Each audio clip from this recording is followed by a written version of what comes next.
And we are live on the Mile High Huddle podcast, where we're going to let it breathe for just a moment while we bring in our Facebook groups. I got 1, 2, and 3. So we make sure we get to talk to everybody that follows us on all of these channels.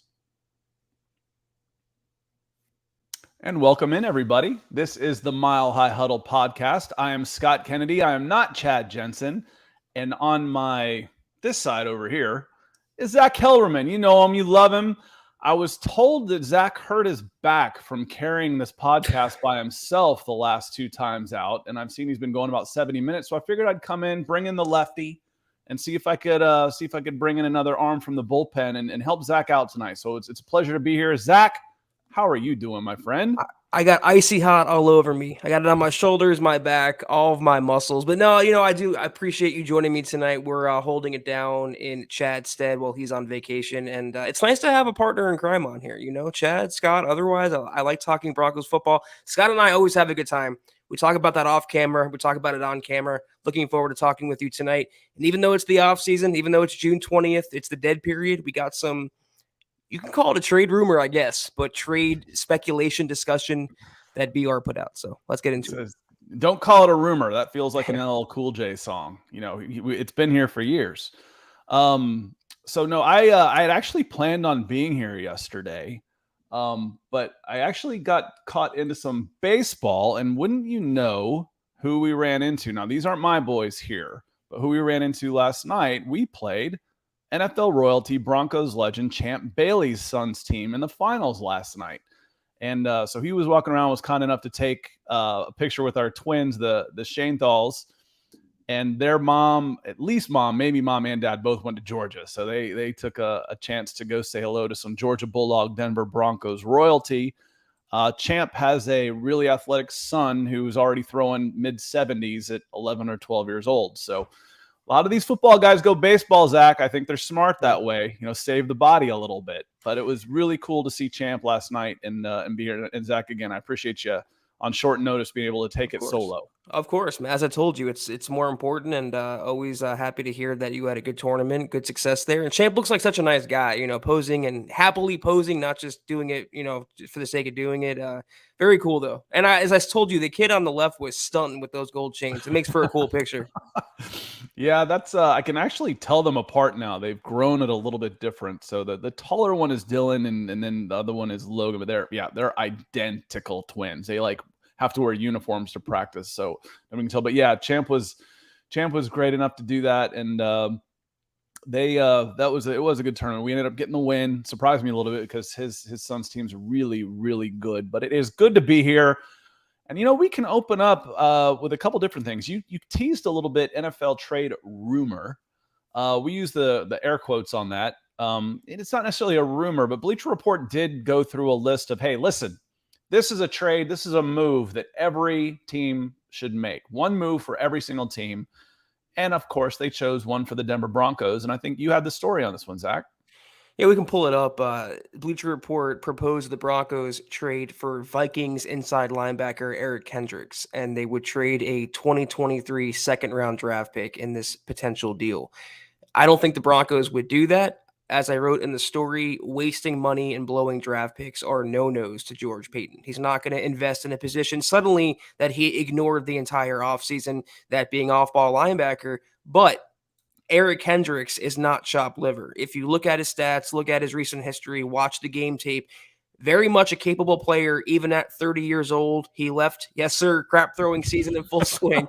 He led the Vikings in tackles by a wide margin last year. He makes plays in coverage. He had 2 picks. He's still a high caliber player, but it seems the Broncos are very much content to go into the season with Josie Jewell, Alex Singleton, and Jonas Griffith being their top 3 inside linebackers. Scott, they passed him up the position through free agency. They did so through the draft as well. Why now, in late June, would they surrender a high-value draft pick for a player, even with George Paton connections in Minnesota? A second-round pick for a 30-year-old linebacker? No. Inside linebacker at that. Yeah, that one's not going to happen. It'd be interesting though to think, what could Kendrick do? And there was another article I read. We can talk about it a little bit later, but they discussed, I think it was in a redraft, and it was discussed they've upgraded everything, but are still looking, and this will hurt your soul, Zach. They are still looking for, let's see, the quote was, an impact linebacker. In fact, if you look at the Broncos' current roster, they've built up just about every other position to a championship level, yet are still searching for a high impact linebacker. Now, I know you well enough, Zach, to think that, you know what? You might think they already had a high impact linebacker, and they are not using him as a high impact linebacker in this case. You know me too well, Scott. I was going to say those exact words, honestly, word for word. They already had one. His name is Baron Browning, and they're moving him to edge. Why? They feel more comfortable playing him at edge, where he played at Ohio State, and he was an impact player there as well, but you invested premium investments in that position. Randy Gregory, Nick Benito, you brought back Malik Reed, you have Jonathan Cooper, you have all these other players. Bradley Chubb in his 5th year. Who do you have an inside linebacker behind Alex Singleton, who's no world beater himself? No one heard of him before the Broncos signed him, and no one really still knows who Alex Singleton is. You have your boy Jonas Griffith, but is he ready to start? Is he ready to be 100% contributor on defense, full-time starter? I have my doubts about that. They had a guy who can run sideline to sideline, and Baron Browning could do what no Broncos inside linebacker has done since Danny Trevathan in Super Bowl 50. As I said, they already had that guy. But I think, I don't know, maybe, Zach, it says to me that there is no, the linebacker position, the inside linebacker position is not a high-impact position, period, for this Denver Broncos defense. Exactly. Regardless of personnel, it's just not schemed that way. That's kind of what it feels like with some of the personnel moves. Like, listen, we need competency at this position. You're not going to notice much of a difference if you drop prime Michael Singletary in there versus Josie Jewell, because that's just not how we're going to play.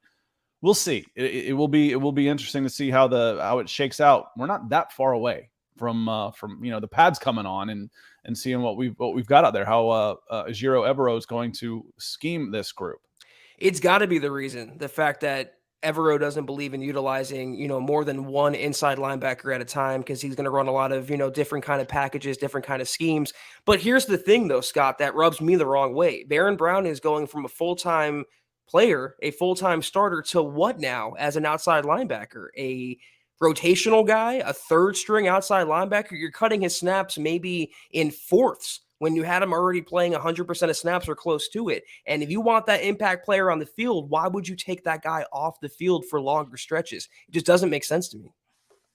Maybe Josie Jewell, they like how he fits into this defense better, and they want to make sure that they're getting, hey, listen, we're not using an inside linebacker much.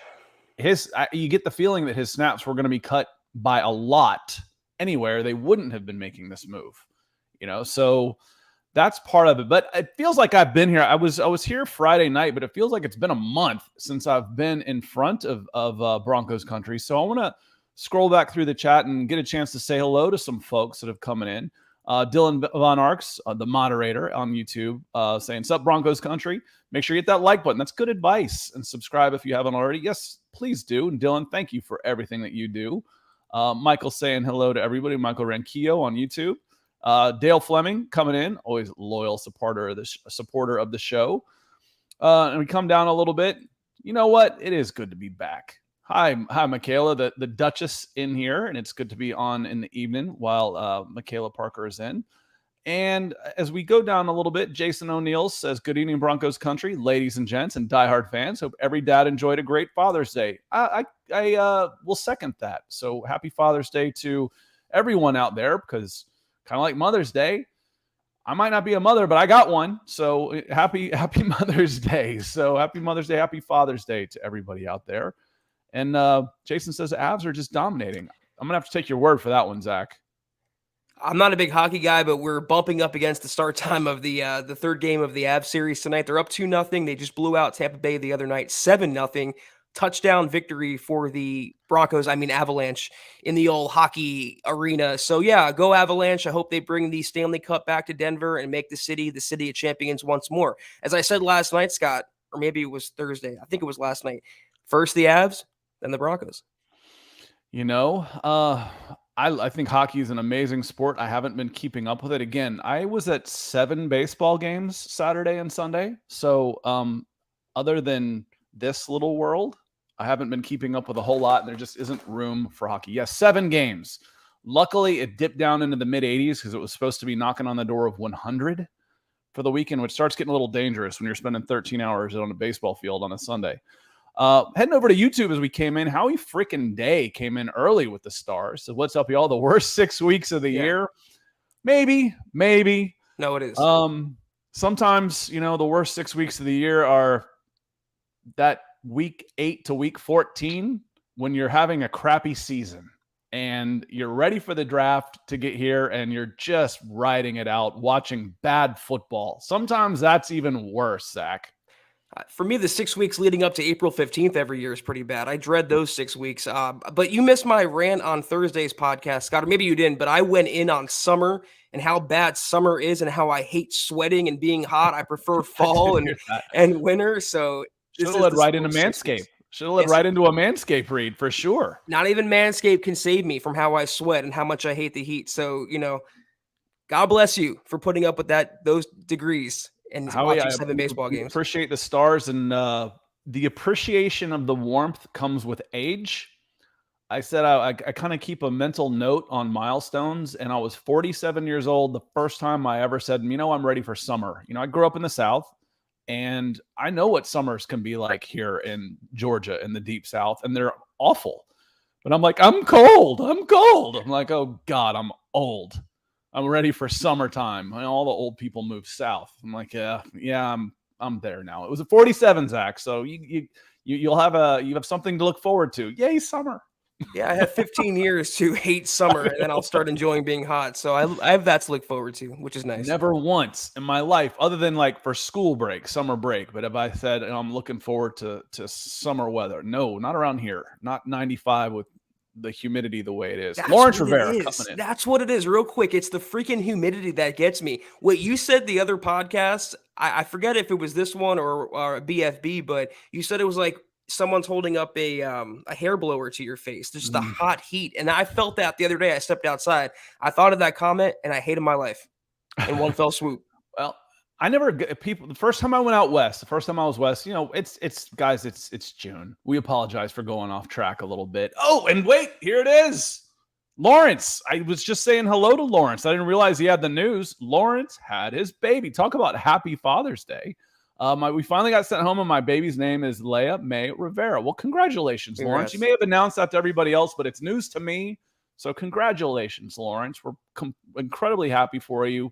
What a great Father's Day, long weekend present for you. So congratulations, my friend.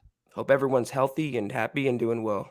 Appreciate you sharing, Lawrence. And may it stay that way. I was saying, Zach, the first time I went out west, it was one of those like Santa Anas where the wind goes from the desert west instead of in from the Pacific. And it was 105 degrees in LA. I'm like, dry heat my ass. This is hot. And we went over to Vegas where it was still 102, and I got out of the pool and the wind blew and I was freezing. I'm like, that evaporating water thing actually works as a cooling system. I've never experienced that in the South because the water doesn't evaporate off of you because it's so damn humid. So that's the part of the dry heat. But 105 dry heat, it's still freaking hot. It's just a lot easier to get cool. Speaking of cool, Chad Beach coming in here, Evening Priest in Broncos country, MHH, Denver Broncos for life, #Let's Ride, coming in with the stars. Thank you so much, Chad. And Holden Lugwood says, going back to the picture of Champ has always been my favorite. And little revisionist history here, Chad. No way does that trade happen in today's day and age with the values of the different positions. No way. Can you imagine trading Pat Surtain for even Jonathan Taylor at this point? Can you imagine doing that at this point now? What you would be shillelagh'd by everybody, Broncos fans, national press, and media. So it was a good time before people wised up about the position to make that deal. You just call me Chad. I may have. I thought I heard Chad. that. Maybe it was may Chad have. Beach you're I'm talking sorry. to. I don't know. I No, got it's all I good. got I got the Chad from Champ. 4-letter first names. It happens. I've called you Yeah, Chad where's before too. Yeah, I remember the chant Bailey for Clinton Portis trade. I was in high school, and this was I before called him Twitter. Chad. Chad This was Beach. before Twitter and everything, and I was like, "Oh my god, a 1-for-1 trade is so rare," and it was a blockbuster. But yeah, you're right. Running backs are so devalued now. At that time, it was still a one running back league, and that would never happen now. And to your suggestion, I would not trade Surtain for Jonathan Taylor. Give me the shutdown cornerback any day of the week, baby. I mean, can you imagine even the thought of doing that right now? I mean, you can't spend a running back for a 3rd round pick, a good one. They're like, no, man, this is a used car, and it's coming from New Jersey where they salt the roads and the undercarriage is all burnt out and your wheels are locked up. No way, forget it. Just crazy. Doug Ackerson comes in on Facebook and says, Kelberman, you were way too modest to admit Denver will own the West once again. Own. That's a big statement. Exactly. I said they'll be competitive. I said they can go toe-to-toe with Kansas City, and I think they'll have a 11-6, 12-5 record. That's, I don't think that's too modest. I don't think it's too humble. I'm not going to say they're going to go 17-0. I think that's being too homerific, and I will never be that. I'll always be objective and tell you how it is and not sugarcoat things. So they might own the West. They could topple Kansas City. They'll be a lot more competitive in the West for sure this year. But to sit on here and look you guys in the eye in this camera and say they're going to own the West and Kansas City's going down. I had someone on yesterday's podcast say they're going to go 9-8 Kansas City. I said, no way. There's no modest or not modest at all. It's just not realistic. So they'll have a chance. But I can't yet, without seeing the Broncos play one snap of football under Hackett and Russell Wilson, say they're going to own the West. I just can't do it. Not yet. Every once in a while, when I see a national media pundit come out with one of those, oh my God, look at me takes, just that sounds just so off just to get attention. I'm like, all right, let's put a year's salary on it. I mean, you're richer than I am, but let's put a year's salary on it and let's see how you really feel about what you just spouted off saying. You don't get many takers in something like that. That tweet has been deleted. That's what you'll find next. I'd say 9-8 isn't out of the realm of possibility, but I would certainly take the over if you wanted to say, I'm going to set it at 9-8. You take which one you want, and I'll take the other side. I'll take the over. You can take 9-8 in the under, and we'll put some money on that. See how it goes. Michaela coming in with some money. I'm back. Missed you guys. Thank you, Michaela. We missed you too, Michaela. Rocking the 88. The jersey looks great. And as always, certainly appreciate you being here for certain. Thank you, Michaela. We hope Florida was good as well. I believe she was on vacation in Fort Lauderdale, so hope you had a good time there. And let me know about the Heat, Michaela. What do you think about it? We got 1 for 1 on this podcast. My wife's from Orlando. No way. Central Florida might be – I'd rather live on the North Pole than in Central Florida. Fort Lauderdale is tolerable. I could pull off Fort Lauderdale. Get me on the water. The sun goes down. 80 degrees and humid at night feels nice. It does. It feels Well, I asked nice. you this question 15 years ago, and you won't have the same answer. Fort Lauderdale gets hot as crap. Trust me. I lived there for 25 years. And it's 6 degrees hotter in Orlando. It's just Central Florida. It's just horrible. Florida in general, just the whole state. It's a hotbed. Yeah. My wife grew up, she goes, like, everybody that she knows, all her parents and everything, everybody's been remarried like 3 times, where I didn't even see a divorce growing up. I'm like, that's because down in Florida, it's super hot, which makes people angry, and they're all walking around half naked anyway. So, it's the divorces just, they go like crazy. This is true. I can confirm. So it's tough to stay married down in Florida. So going back to the topic that we for the top of the show was titled the show. Now that we're 20 minutes in, we might as well start on the title of the show. Again, it is kind of speculation season or whataboutisms type of season, and Bleacher Report came up with a list of the top 7 backfields in the NFL, and they had the Denver Broncos number 7. Does that seem fair? I was interested to see, because before I realized it was a top 7 and they were last on the list of 7, my first instinct was, how high are the Denver Broncos on this list? How high could they be?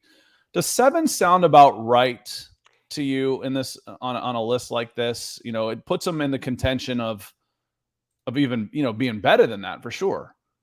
Well, when you reminded me it was PFF, I kind of checked out, considering they're so openly biased against the Broncos. But I'd have to see, Scott, the 6 teams ahead of the Broncos. All right, well, I'll go through them. We got some time here. Ranking the NFL, they had and tell me, it's the 7 backfields. I thought it was secondaries. Secondaries now. I'm gonna have to make an edit because it's how they ranked them, and it was the backfields at 7. So it was backfields, not secondary. See, it's that heat. I screwed that up. I'm hot, and see. I'm now I'm like getting flush. It's getting warm in here. See, that's what I'm talking about. But number 7 was on this carry, and then we'll talk secondaries too. For this one was Javonte Williams, Melvin Gordon was number 7. 6 was Derrick Henry and Hassan Haskins. And again, to me, a little bit like the quarterback was, if you've got one like Derrick Henry, doesn't matter who else you have. I mean, if you're getting 30 carries a game to your running backs, and that 30 carries is him, it's pretty solid. Dallas Cowboys coming in at 5, Zeke Elliott and Tony Pollard. Number 4 is the Minnesota Vikings, Dalvin Cook and Alexander Madison. The Colts coming in, Jonathan Taylor, Naheem Hines, and Phillip Lindsay. Number 2, Green Bay Packers, Aaron Jones, A.J. Dillon, and Cleveland Browns, number 1, Nick Chubb, Kareem Hunt, Darnus Johnson. That list feels pretty fair for the most part. I mean, we could nitpick here and there. They could be 6, they could be 5, but I don't see any oh my god type of things on that list, other than maybe number 2. If you lose Derrick Henry, you're screwed if you're the Tennessee Titans, whereas everybody else is up there because they have multiple guys. I don't know about Aaron Jones and A.J. Dillon, though, being that high. That's the only one that jumps out to me. Every other tandem sounds pretty good. And I think the Broncos are, in this instance, maybe a little overrated because Javonte hasn't been a full-time bell cow yet. Melvin Gordon is kind of on a mercenary one-year deal. And they have who behind them? Mike Boone or Demarie Crockett? I think it's pretty fair, if not, more than fair for Denver. And I agree with PFF's list. I can't believe I'm saying these words right now. The only one I would nitpick maybe is Green Bay, but even that I can accept.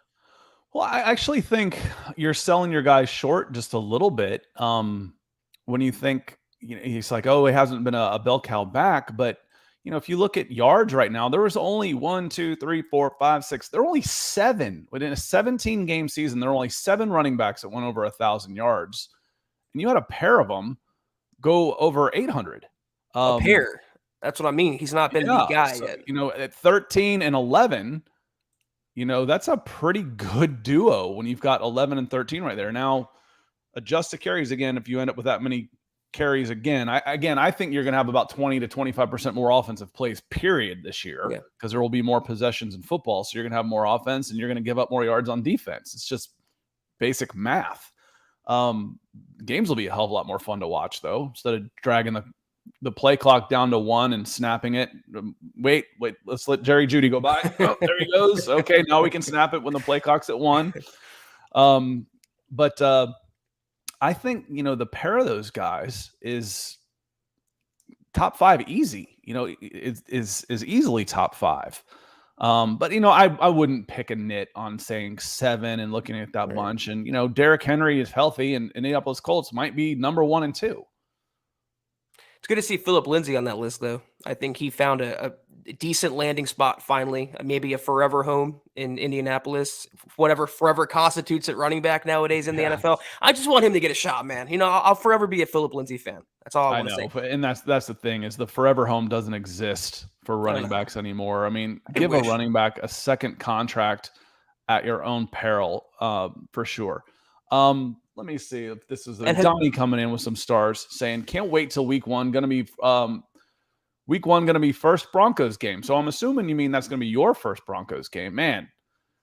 We talked about this, Zach. What game are you most excited to see? And the easy one is to say, week 1. I can't wait for the first week of the season. That's pretty natural. But this is different. This has a different feel to it. It's a new regime. It's a new hope. It's new everything for the most part. And then you're going to Seattle, where Russell Wilson has spent the last 10, 11 years of his career. So there's a huge storyline to go with it. Not only the excitement of a new Broncos regime, there's a storyline with your opponent there, a national storyline. So, Donnie, thank you for the stars. And I think you're you've picked a good first game to go to. There's going to be a lot of build up to that one and be a lot of fun. And just to put a bow on the running back thing, Hassan Haskins was one of my favorite running backs coming out this year. That's a great tandem in Tennessee. I think by the end of the year, they could be number one. But with the Seahawks, also it's Drew Lock maybe facing his former team as well. Shelby Harris, Noah Fant. There's a lot of storylines. And you know what? It's personal for me now, too. This is now not business. It's personal. I've had Seahawks fans in my mentions almost every day trolling me, talking so much smack, so much crap. And I put out on Twitter every Monday, I count down the weeks, 12 weeks now until the Broncos slap the manure out of the Seahawks' mouths on primetime television. I literally cannot wait for that game. It's circled on my calendar. I want to say hello to Phil and say thank you for the stars, Phil. And then I want to get into this just a little bit. What are they going after you for with Russell Wilson? They're thinking you're overrating his impact that he's going to have with the Denver Broncos? Yes, they're saying, oh, wait till you see the real Russell Wilson, and he's, enjoy being in the wild card divisional round, never getting past that. I'm like, you won a Super Bowl with him. You've been to 2 with him. He's a 9-time Pro Bowler. It's jaded X syndrome, Scott. That's all it is. It's an X that was dumped, that did not do the dumping, and they're deciding to get back and be petty now. That's why I can't wait for it. Let him hate. Well, and frankly, my answer is yes, thank you. I can't wait to get back to the playoffs. It's been a while. Exactly. How far away are you from the playoffs, Seattle Seahawks, right now? Because people are putting you in the top 5. So if Russell Wilson takes us from 7-10 to 11-6, and we get in the playoffs this year, I'm going to be pretty happy for about 4 months of a season watching this team play. Unless it's, if you look at the raw numbers, Carson Wentz had a pretty good season. He was about almost identical in numbers to Russell Wilson last year. And it wasn't considered good enough for all the other reasons. He fell down flat on his face at the end. Finale. He's not considered a great locker room guy, a leadership, folded the big moments. Unless that's Russell Wilson, which we know it's not because he's got the track record to prove it, then what's the problem? A 26-7, 4,000-yard guy at quarterback for the Denver Broncos right now would feel like Christmas. And that was his bad season. Exactly. Yeah, and it's funny because Seahawks fans are talking all this trash like, you took our quarterback. Well, who'd you take? You took the Broncos trash in Drew Lock, and you have Geno Smith. One of those 2 players will be starting. It's not like they have an exciting young backup they got rid of Russell Wilson for, and they're still talking all this smack. They won't admit he was a good quarterback. They won't admit they miss him. They won't admit Denver's a better team, but they will all have to eat that crow on September 12th. Cannot wait. Yeah, and even, one game I try and hedge my bets just a little bit. So one game in the NFL isn't going to prove anything, but, at the end of the season, the table's not going to lie. Let's look at the standings and let's see who the better team is. You could get a one-game offshoot, ball bounces weird, injury, bad referee mistake, something. Food poisoning to half the offensive line. Something weird can happen in one game. At the end, though, the better team's going to come out on top. Now, you mentioned who'd they get? Yes, for who are they going to have play? But let's see. You got Charles Cross. I'm guessing that was the move. They drafted him with the number 9 pick that the Broncos had. Is Charles Cross an impact guy right away? Maybe in the wrong direction. With a rookie offensive tackle, there can be some really bad things happen in game 1 of a season. He could be an impact, but not the one you're expecting, Seattle Seahawks. And then, but if you got your book, and again, I thought it was a fair trade. I thought it was a fair trade both ways around. As someone who followed and watched the Atlanta Falcons try and do something similar and screw it up completely and get a 3rd-round pick, Russell Wilson's definitely younger and have more accolades than Matt Ryan. But as soon as that trade was made, the Atlanta press and everybody's looking at that move saying, man, I wish we'd do that. I wish we would do what the Seahawks just did. It's just move on. We're not going to be good in any time soon to take advantage of the good quarterback we have. So maybe he can help accelerate our rebuild. I said it before, and I'll say it again. It's telling when you're more excited about your rookie tackle than you are your starting quarterback. And there's nothing to be excited about in Seattle when your starting quarterback is either Drew Lock, and I liked him when he was with the Broncos, but I'm calling a spade, or Geno Smith, Mr. Get broken jaw in the locker room by getting punched by your teammate. It's just I'll put you talked about a year's salary bet on that, Scott, before, whatever it was. I'll put a year's salary. The Broncos will have a better record than the Seahawks. They can talk all they want now, but it changes on September 12th. Yeah, I think, that's one of those, you are not going to get a lot of takers. It's just, we say, oh, we're better than you, blah, blah, blah, blah. And again, it doesn't really matter what we say anyway. So I was just, you've talked about them being, all up in your mentions all the time. I'm like, why? Why are they after you? And it's not like you're talking down, you weren't even that bad about you thought that it was a fairly one-sided deal, not one-sided, but the Denver Broncos got the best side of that deal. Didn't have to give up too much to get him. They didn't give up enough. Thought it was a very big win for the Seahawks. I mean, for the Broncos. That's about it. That's about as trash talk as I've heard it with you on so I didn't get that one. I've also given Seattle credit because I like the Charles Cross pick. Didn't they draft Lucas as well, the tackle? I believe. Forgotten. Did they get Abraham Lucas? Is that where he went? Was Seattle? I'm pretty sure. Let me look that up real quick because I don't want to be wrong. And yeah, they did. So I really like what they did in the draft. It's one thing I wanted the Broncos to do. They doubled down, and the Broncos didn't take one tackle, but I'm going to call it like it is. When your quarterback is either Geno or Drew, and my quarterback is Russell Wilson, I'm taking my quarterback. I'm taking this team over your team. And you can talk all the smack you want now. You can be petty now. You can be a jaded, bitter ex now. I'm still winning, baby, and you're not. At launch Twitter, didn't it? #winning. I think that's where, for those of you old enough to remember when Twitter wasn't around, Charlie Sheen pretty much launched Twitter with #winning. Chris Hernandez is winning the day, coming in with some stars, saying, appreciate y'all. We appreciate you. And Phil McLaughlin Tiger's blood from Charlie Sheen that he was drinking one time? That was when Twitter went mainstream. It may have been in use before, but that was when Twitter reached the public's eye, was Charlie Sheen's very public meltdown with CBS and 2.5 Men.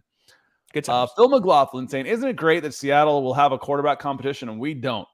There's a saying that sprung from the NFL. This isn't college where you recruit 5-star guys and have a competition. There's a saying that came from the NFL that if you've got 2 quarterbacks, you don't have one.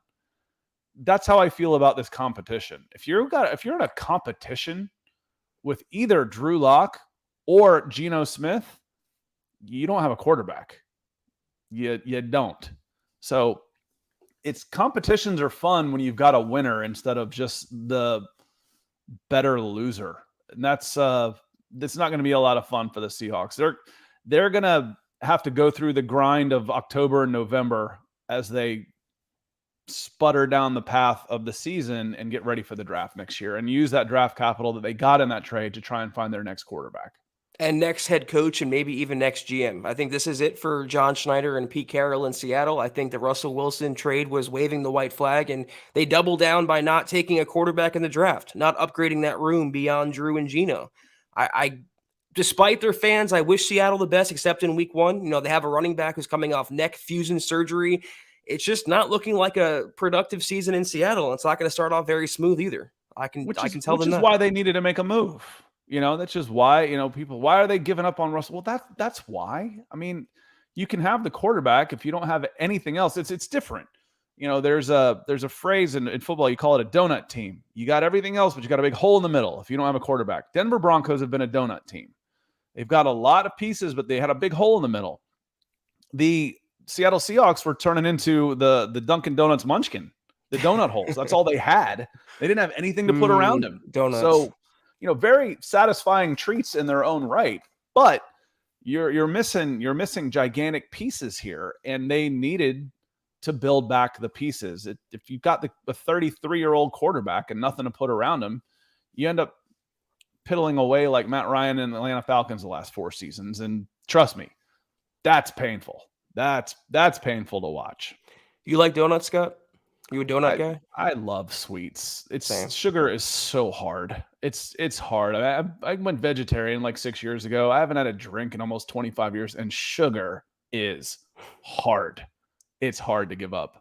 And So bad for you, but so good at the same time. Oh man, and if you have one piece of whatever it was, man, just take the box. Give me I'll just sit down with a whole box of donuts and be like, I'll have 6 of these. 8, is that too many? Favorite donut?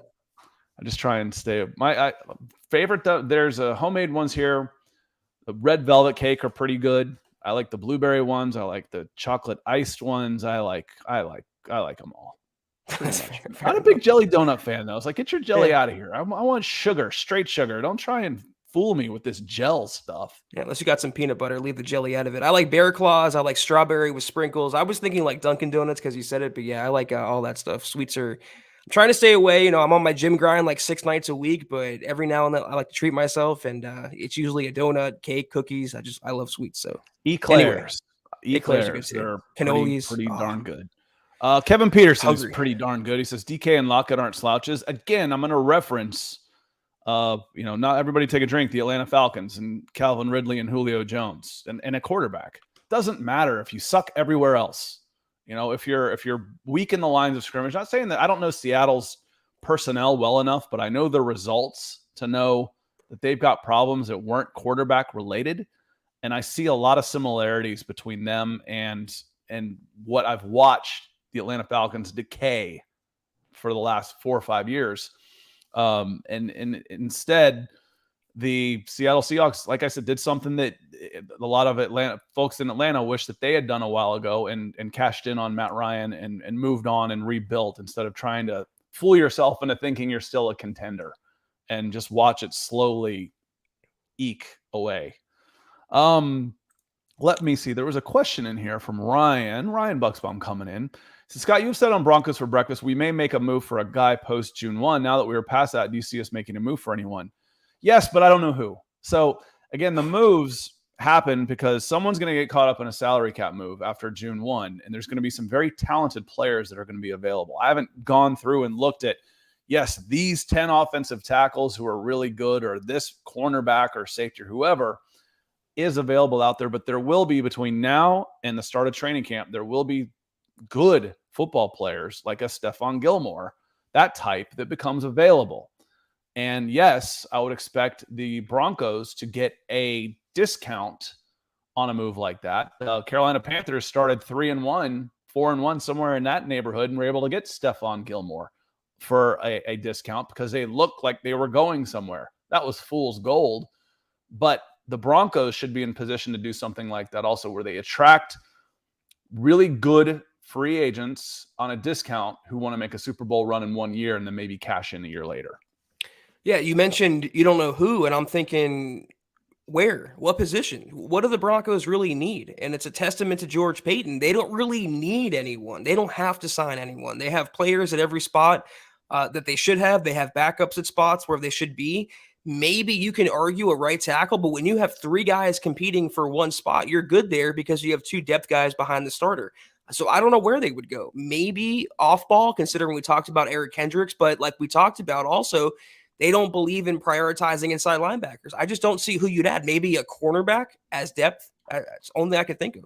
Yeah, you can never have too many cornerbacks. And again, if the right offensive tackle became available, that's still the biggest question for me. And you can never have enough big guys who can move. You know, give me some help on the interior defensive line. Right. I would take someone in that stride as well. Ryan Carson says, would you compare PS2 to Champ Bailey? Would I or could I? I wouldn't make that comparison. The comparison I would make closer to Patrick Surtain would be another, and I have made this comparison, is a different, I was going to say a different Woodson because there's 2 great Woodsons, but Rod Woodson. Rod Woodson was a hard ass. He was as physical as a safety playing corner. And he, for my money, is the best corner of my generation that I've, in 40 years of watching football. Rod Woodson would be my number 1 pick at cornerback. That would be the physical nature that Surtain has to his game, where he's not quite as loosey and fluid as Champ Bailey. Champ Bailey is closer to a Deion Sanders type who could be physical, don't get me wrong. But Deion Sanders may be the best pure athlete to play the position as far as his coverage ability and everything. Best pure corner in the last 50 years of coverage ability. Champ Bailey was closer to that, where In my opinion, Patrick Surtain is closer to a Rod Woodson type.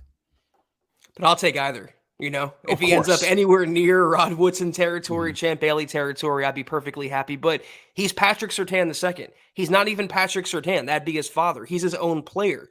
And as I said before, it's more apt not to compare him to Champ, but to say he'll be the best Broncos cornerback since Champ Bailey. I think that's a more accurate statement.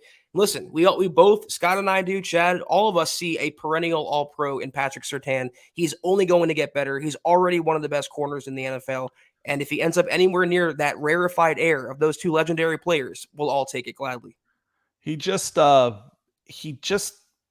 Sorry, I got distracted by this one. He picked Rod Woodson, who made his hay at safety, like after 12 years at corner. He finished at safety because this was a discussion I had with the Dove Valley Deep Diver guys. Is you don't move farther outside in football.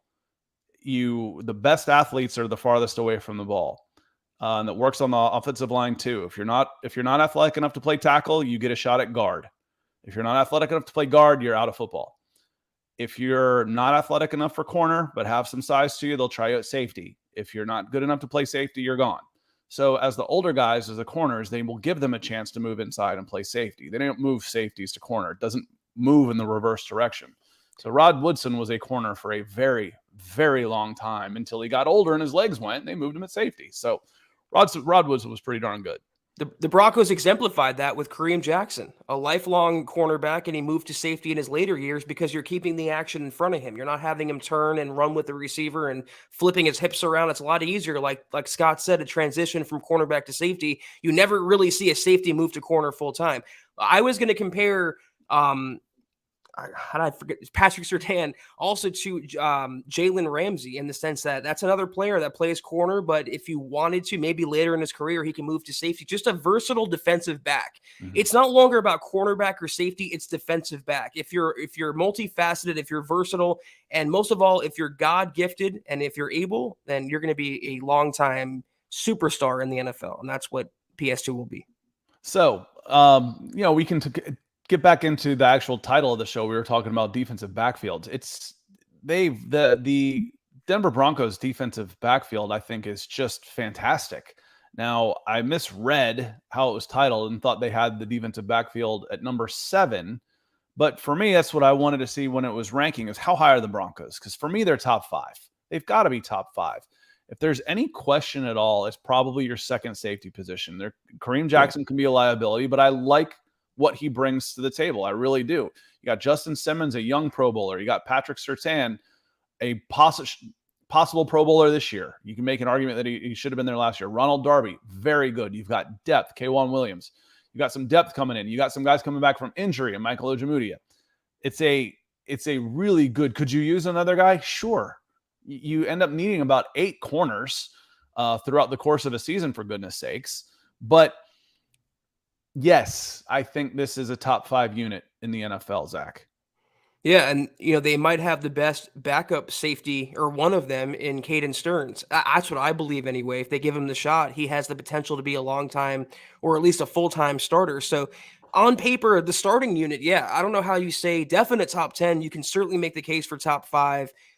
You mentioned Michael Ojemudia. They also have a couple young players bringing back a Sang Massey. They drafted Faion Hicks. They're pretty well-rounded. Ronald Darby, say what you want about him. He's not a great cornerback 1, but he's one of the best cornerback 2s in the NFL. Patrick Surtain, one of the best corners. Simmons, one of the best safeties. Kareem Jackson, one of the best veteran run-plugging safeties, leaders in the NFL, the spark plug. So, yeah, I would – you know what? You convinced me. Top 5 Broncos secondary, top 5 Broncos defensive backfield. It's like, oh yeah, so we have questions about our backup nickel cornerback. Then you don't have questions, dude. Yes. Come on. That's true. I'm like, these are first world problems we're talking about. And so people are going through and reminiscing just a little bit. Champ was the best. Darrell Green was pretty good. Darrell Green was fantastic. Speaking of freak athletes, Darrell Green's ripping off 4.35s at 42 years old. If you were to say, there's a phrase I use, I don't argue levels of elite. I will pick who I like. And if you were to say Charles Woodson, if you were to say, I'm not a huge fan of Charles Woodson. If you were to say Rod Woodson, if you were to say Darrell Green, Deion Sanders, Let's see. Daryl Green was great. That's what Daryl was agreeing. There was a couple also. One more that someone else, Champ Bailey, obviously. I wouldn't argue with you. Those are levels of elite, minute. Those come down to personal preference, not who is the better player, because those are all fantastic guys. And Pat Surtain could go down with one of the greats. You get about 6 or 7 all-pro nods in there. Patrick Surtain's got a chance to be pretty darn good. If you can put him anywhere near that argument, you got a perennial Pro Bowler. Yeah, and I'm fine with that. And we got Greg saying, if Keep Talib would have moved to safety and prolonged his career, would that have happened? I don't think so. I don't think he would have moved there. I don't think he would have been an effective safety. It's more than I made it out to be. You can't just move there and say, okay, well, I'm going to start here and I'll be fine. It's a whole other position, set of responsibilities, assignments, and you have to be able to manage those functions. I don't know that Aqib would have thrived there, but we got to remember him for what he was as an NFL cornerback, and he was a damn good one.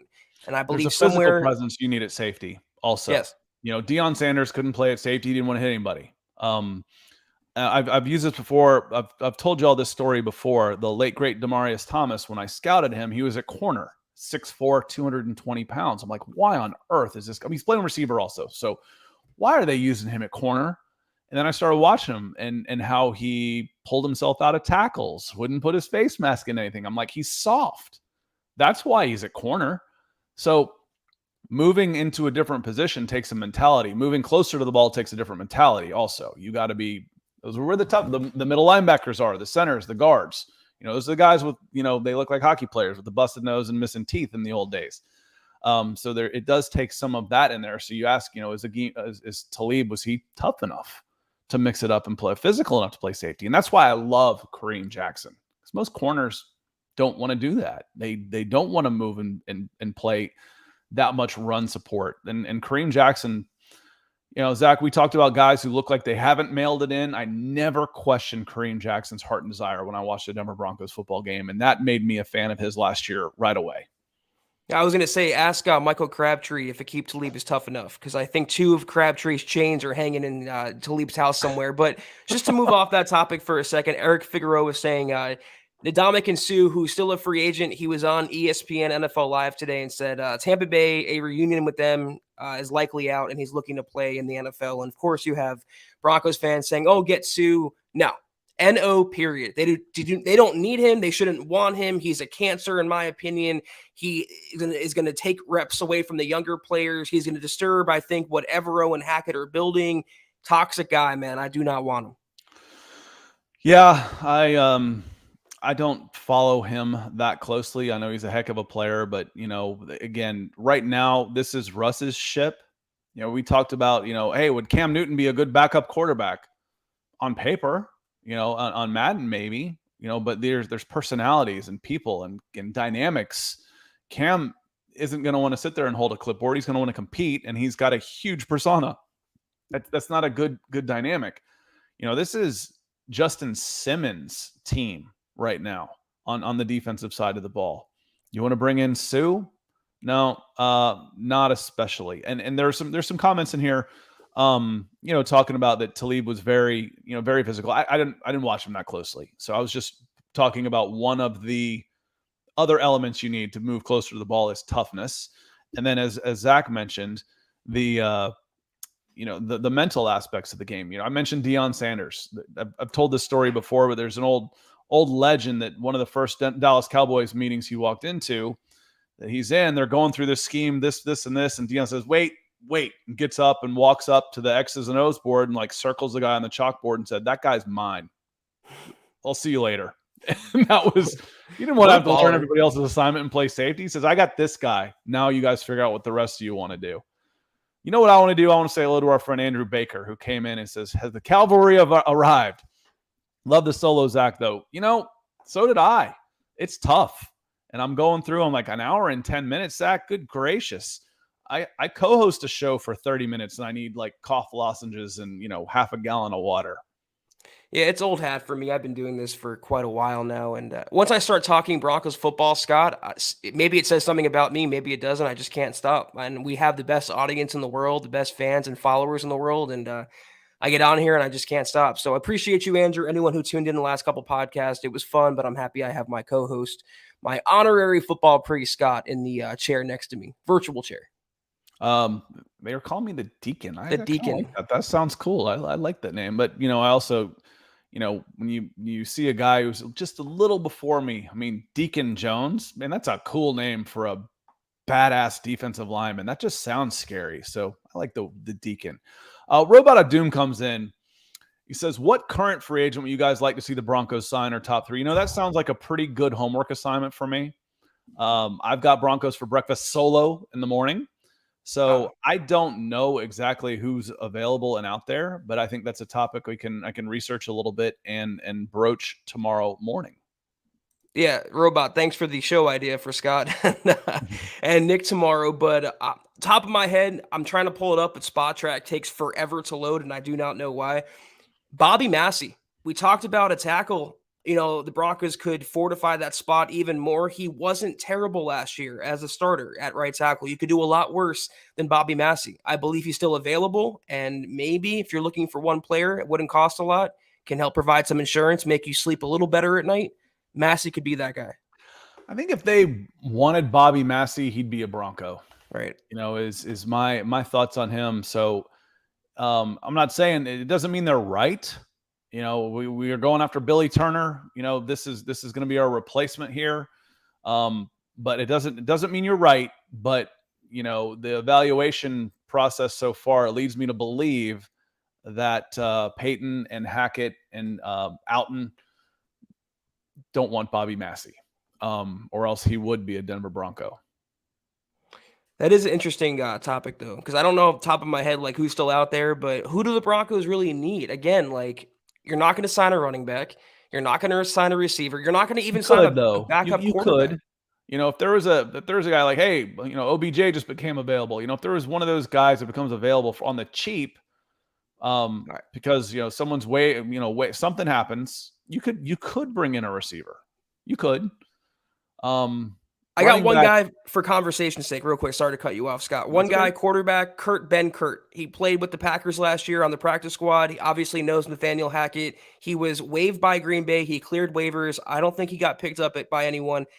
Josh Johnson is not a world beater. Brett Rippon's not a world beater. Maybe I'm grasping right now, trying to make a discussion, but maybe Ben Kurt is someone the Broncos take a look at. Maybe not.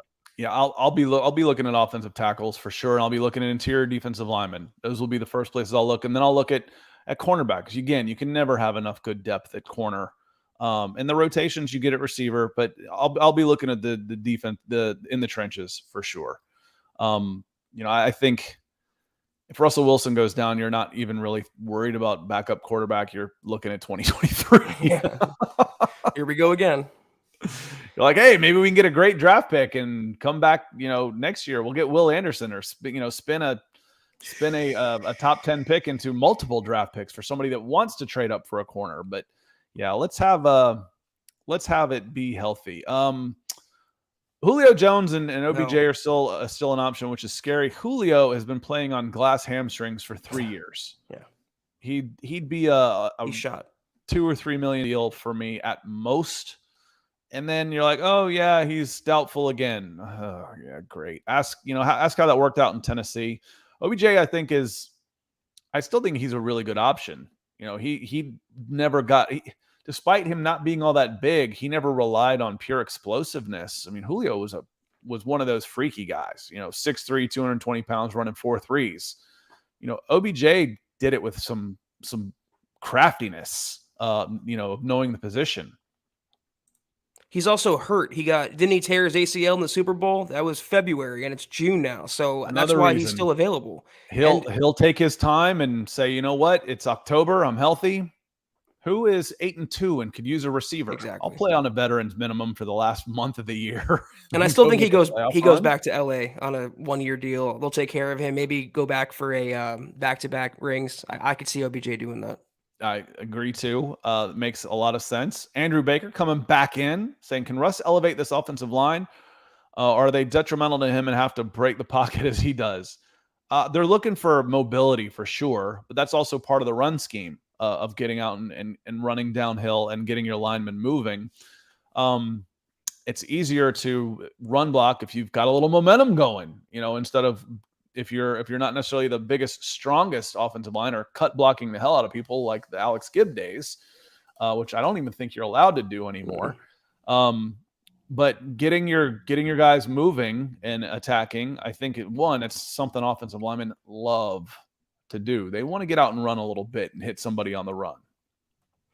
I mean, Andrew, I think you know the answer. As Chad likes to say, a franchise quarterback is the boat that raises all tides, the tide that raises all ships. One of the two. The tide that raises all ships. Yeah, the first one didn't make sense, but the second one did. That's what it does, though. When you have a franchise guy, it makes everyone around him better. Suddenly, you're okay starting Billy Turner at right tackle. Suddenly, you're okay starting Dalton Reisner and Cushenberry at guard and center, respectively. But if they break down, then Russ is going to have to improvise. The good thing, he's one of the best improvisational quarterbacks that's ever played the game, is in my opinion. So, yeah, he's going to make magic happen. He's going to break the pocket when he has to, but it's not going to be an overly significant play design where he's meant to break the pocket. He's not a Lamar Jackson quarterback. He's still a pocket passer, but he can throw on the run if he needs to. And when he does, those passes are things of beauty.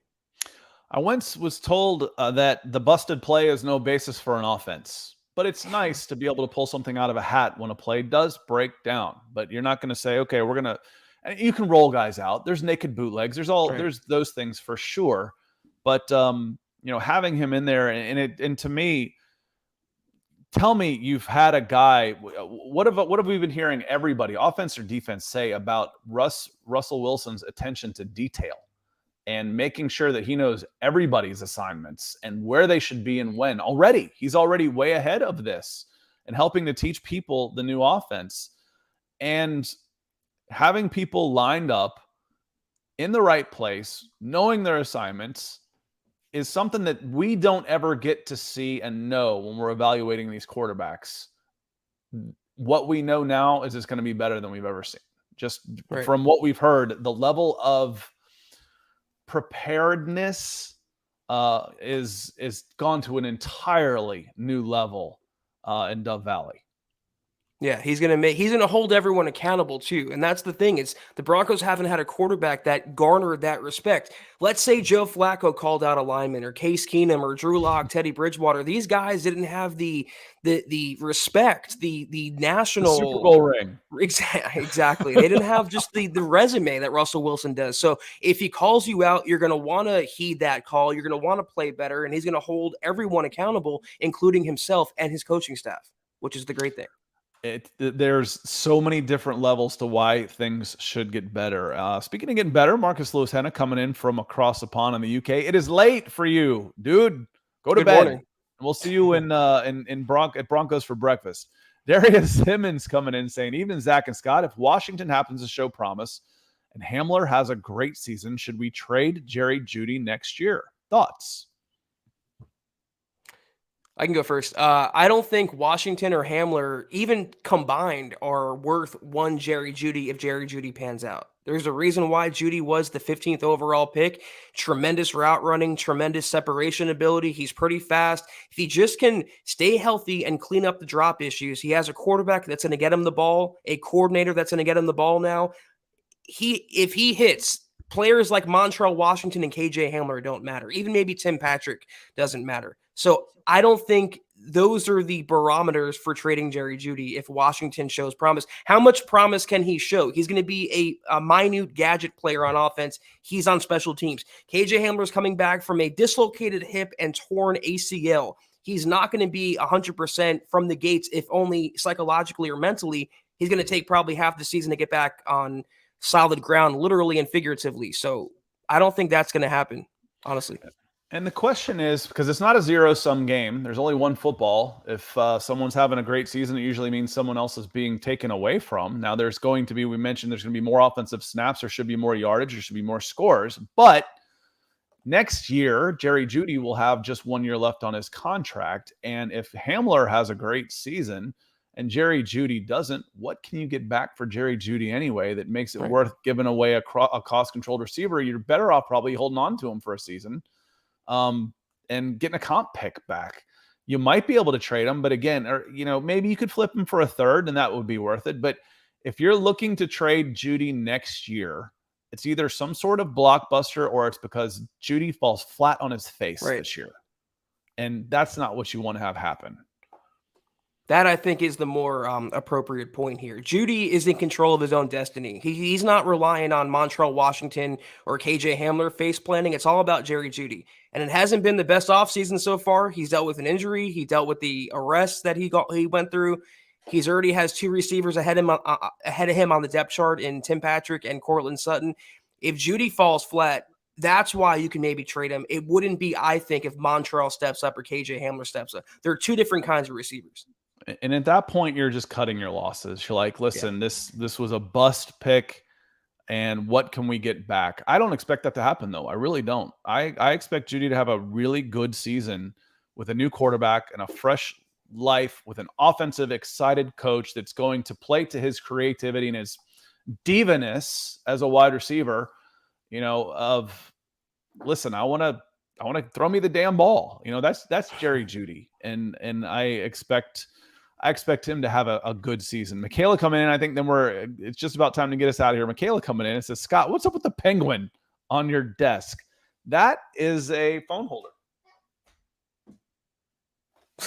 That's my phone holder, and my daughter thinks it's hilarious that I have it back there when I do these shows, so I leave it there to make her smile. So that's what that is.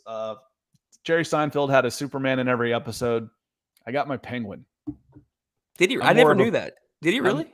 Yeah, there's a Superman. There's some image of Superman, or he's got one sitting on his bookshelf. I never noticed that. There was a Superman in every episode. I'm much more of a penguin to me than Jerry Seinfeld is a Superman. Penguin's more down on my level, so I go with the penguin.